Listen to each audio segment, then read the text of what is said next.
Hey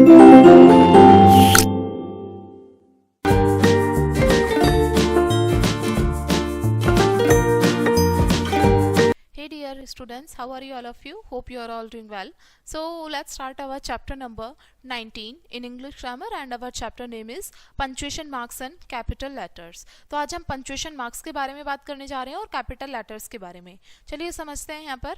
The importance of correct stops punctuation marks may be understood from the following.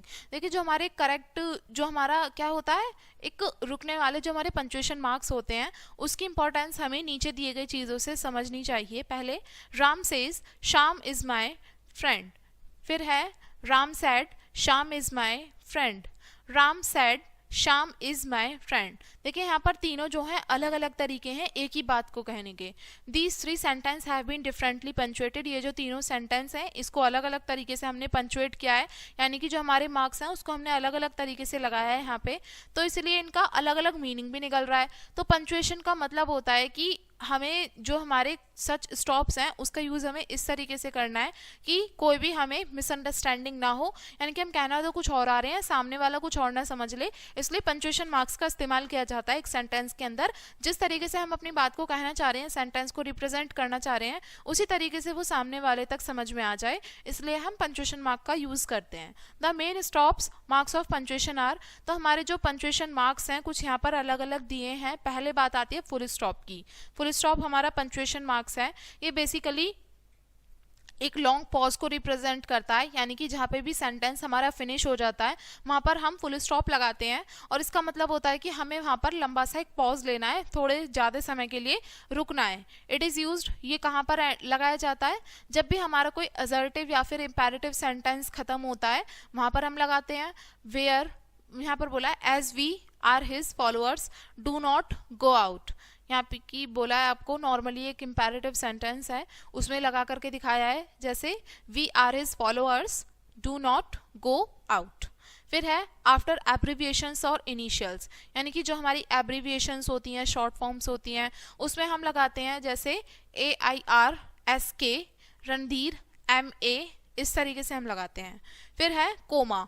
कोमे का use हम कहाँ करते हैं, it represent the shortest pause, यानी कि कोमा हमें ये रिप्रेजेंट करता है कि हमें थोड़ा सा स्टॉप लेना है, थोड़ा सा पॉज लेना है बोलते हुए, जिससे कि आगे वाली चीज़ें हमें आसानी से समझ में आ जाएं.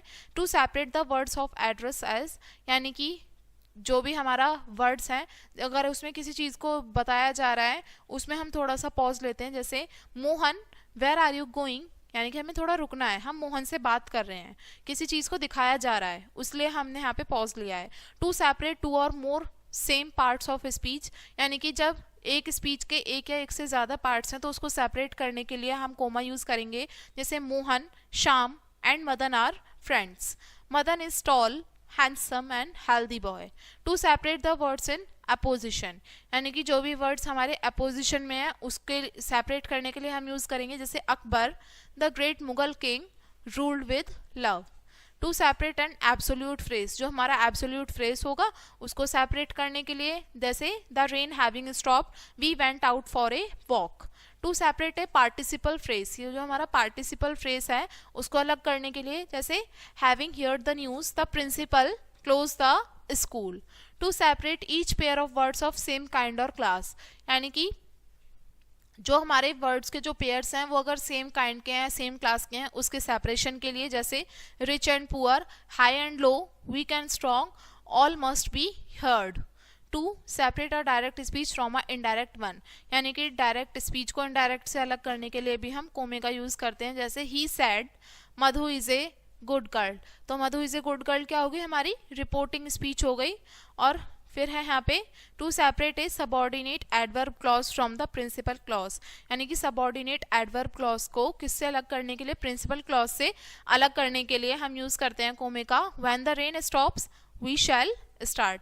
To separate short coordinate clauses, तो जो हमारे शॉर्ट कोऑर्डिनेट क्लॉजेस हैं उसको सेपरेट करने के लिए हम यूज़ करेंगे. जैसे यू मे से this, you may say that, but I shall not change my stand. ठीक है, यहाँ पर समझेंगे to avoid repetition of a verb, यानी कि जो हमारी वर्ब है उसकी रिपीटेशन से बचने के लिए हम यूज़ करेंगे. जैसे the err is human to forgive divine. फिर है हमारा नेक्स्ट आता है सेमी कॉलन। सेमी कॉलन का मार्क ये होता है, ये भी एक हमारा पंक्चुएशन मार्क ही है। It indicate a stop longer than indicate by a comma, यानी कि कोमे से हमें थोड़ा ज़्यादा समय तक के लिए पॉज लेना है, ये उसको रिप्रेजेंट करता है। और ये कहाँ पर यूज होता है? To separate clause from a compound sentence. जो भी हमारे कंपाउंड सेंटेंस है उसमें क्लॉज को अलग करने के लिए इस्तेमाल किया जाता है, जैसे she he acted bravely, people honoured him. फिर आता है कॉलन। कॉलन का मार्क ये होता है, ठीक है, ये 2 डॉट्स होते हैं basically. It indicates a pause longer than a semi colon, यानी कि ये हमें सेमी कॉलन से थोड़े ज़्यादा समय के लिए पॉज लेना है, जैसे कि Mahatma Gandhi said truth is God, इस तरीके से हमें बोलना है। साइन ऑफ इंटेरोगेशन, यानी कि इंटेरोगेटिव ये साइन होता है, क्वेश्चन मार्क। इसका इस्तेमाल कहाँ पर किया जाता है? जहाँ पे हमसे कोई क्वेश्चन पूछा जाए, जैसे कि what are you doing here, तो यहाँ पर क्या लगेगा? क्वेश्चन हमने पूछा है तो ऑफ कोर्स क्वेश्चन मार्क ही लगाएंगे। फिर आता है साइन ऑफ एक्सक्लामेशन, ये हमारा एक्सक्लामेटरी मार्क होता है। It is used at the end of exclamatory sentence. जो हमारे एक्सक्लामेटरी सेंटेंस होते हैं, इंटरजेक्शंस हैं या ऑप्टेटिव सेंटेंस हैं, उनके एंड के लिए लगाया जाता है, जैसे what a lovely child, alas I am ruined, you may succeed. फिर आता है इन्वर्टेड कोमास। इन्वर्टेड कोमा का इस्तेमाल किया जाता है जो हमारी रिपोर्टेड स्पीच होती हैं उसको अलग करने के लिए हम लगाते हैं, जैसे Ram said I am unwell, तो आई एम अनवेल क्या हो गई? इसमें रिपोर्टेड स्पीच हो गई। तो आगे समझते हैं अपोस्ट्रॉफी। अपोस्ट्रॉफी का यूज होता है, it is use to represent possession, यानी कि जहाँ भी हम पोजेशन शो कर रहे हैं, यानी कि ऑनरशिप दिखा रहे हैं, वहां पर इस्तेमाल करेंगे।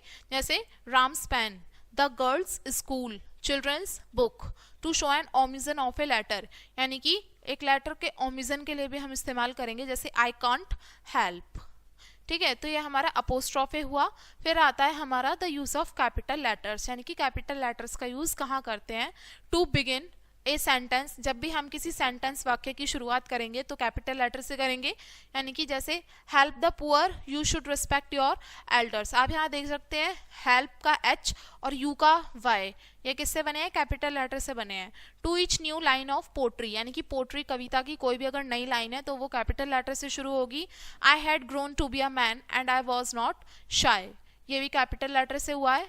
accompanying other men older than I, to begin all proper noun and adjective form thereby, यानी कि जो भी हमारे प्रॉपर नाउन है, जो एडजेक्टिव्स हैं, वो भी इसी तरीके से इसमें इस्तेमाल होगा, कैपिटल लेटर से होगा, जैसे India Indian, China Chinese, Europe European. To begin names of days and months as, यानी कि जो भी हमारे दिनों और महीनों के नाम जो हम लिखते हैं वो भी कैपिटल उससे लिखेंगे, Sunday Monday January February etcetera. To begin names of book, जो हमारी किताबें होती हैं उनका जो नाम होता है उसकी शुरुआत भी हम कैपिटल लेटर से करेंगे। न्यूज़पेपर और मैगजीन्स के नेम भी हम कैपिटल लेटर से ही लिखेंगे, जैसे high school grammar, the Times of India, the Illustrated Weekly etcetera.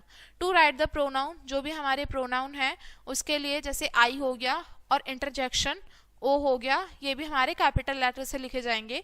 To write the word God and all names of referring to God as, जो भी हमारा गॉड नेम हो गया और उससे रिलेटेड जो भी हमारे वर्ड्स हो गए जो गॉड को रिप्रेजेंट कर रहे हैं, रेफर कर रहे हैं, वो भी हम कैपिटल उससे लिखेंगे, जैसे ऑलमिटी, ओमनीपोटेंट एंड ओमनी प्रेजेंट।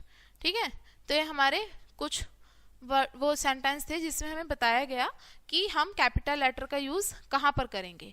तो ये हमारा चैप्टर था एंड आई होप आपको लेसन समझ में आ गया होगा। इसमें बहुत सारे हमने जो भी हमारे पंक्चुएशन मार्क्स थे वो समझे, किस तरीके से हमें उनका यूज़ करना होता है, कैपिटल लेटर्स का यूज़ समझे कहाँ कहाँ करना होता है। तो वीडियो को यहीं पे एंड करेंगे एंड थैंक्स फॉर वॉचिंग।